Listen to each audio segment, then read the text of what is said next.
আমরা এখন আছি সাসারাম লেকে। লেকটা হচ্ছে পাটনিটপ থেকে ওই 12 কিলোমিটার মতো ডিস্টেন্স। আর আমরা যেখানে ক্যাম্পিং করেছিলাম, যারা আমাদের বড় ব্লগ দেখো তো বুঝতে পারবে, সেখান থেকে 1.5 কিলোমিটার মতো ডিস্টেন্সে। আজকের ডেট হচ্ছে সেপ্টেম্বরের 16 তারিখ, আর এখন এখানে টেম্পারেচার হচ্ছে 15 থেকে 16 ডিগ্রি হবে।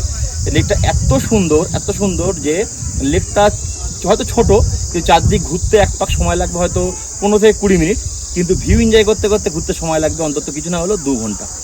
চারিদিকটা ঘুরলাম, এক এক সাইড থেকে এক এক রকম ভিউ, মানে লেকের তোমরা যতটা ঘুরবে তত মনে হবে অন্যরকম ভিউ লাগবে।